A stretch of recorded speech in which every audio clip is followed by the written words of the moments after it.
The reason for the Disabled People's Organisation's COVID-19 Emergency Fund was the recognition that disabled people were clearly one of the most excluded groups in terms of how the pandemic was impacting on them, and people were very isolated, didn't have access to support or services. Originally, the National Emergency Trust were going to release this funding to go to a charity to support disabled people. However, a collaboration of organisations came together and brought a new proposal where we would split the money between grassroots disabled people's organisations who will struggle due to COVID as they rely on short-term grants, but also their members who are struggling with independence, income loss, independent living due to COVID. The priorities were about supporting independent living, tackling isolation, and also addressing income issues. We all knew as the partners, as the Four Nation Partnership, from engagement we'd done with our own members, that those were the key issues. The barriers and challenges that our members faced were there were so many different ones. It was down to the individual and how that individual's life had been affected by the pandemic. We found individuals who were highly social were quite affected by the fact that they needed to stay at home. They couldn't socialise in their normal way. They couldn't come to the groups, they couldn't go out on buses and do the things that they normally did, and these things were very, very important for them in their life. The issues that we faced were, we went on to Zoom, but at first not everybody could do that. They didn't all have the tech, they didn't all have the IT connections. Those that had the tech didn't necessarily know how to use it. The barriers for our members were engaging online. Not everybody had a smartphone or laptop or device.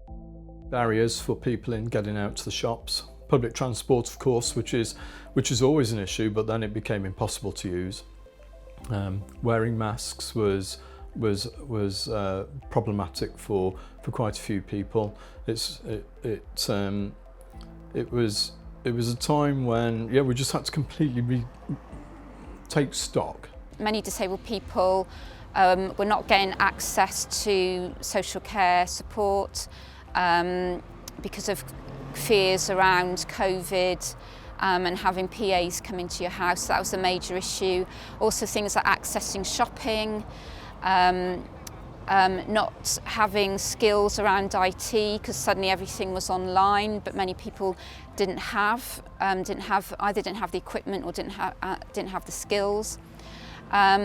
People were struggling financially. There were some organisations that were focusing completely on isolation by having online peer support groups, but also at the same time they were tackling digital inclusion and independent living as they were helping their members to essentially be brought online so they could connect with the world virtually instead of having to rely on face-to-face, which was greatly reduced. For the members that didn't have the tech, we needed the iPads and the data SIMs that we had from the grant so that we could get people connected. One of the things that we found was really important was that people could see a friendly face on a daily basis, and we were getting this a lot in feedback via text, on the phone. People were feeling lonely and disconnected from their regular communities, be that where they were living or if it was, say, the PPF community.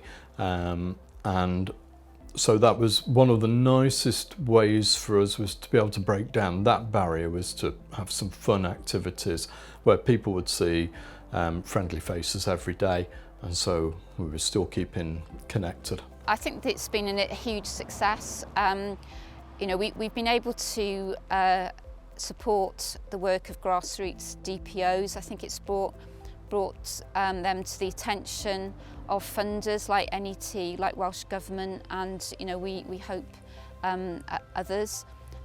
It's given them a profile in their local community. The project in itself was very successful. As with all things, I think we would make some slight changes if it was done again.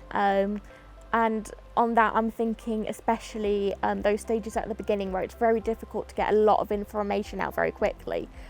So making those connections really quickly to make sure things come out in translated version so it's accessible to everyone is vitally important.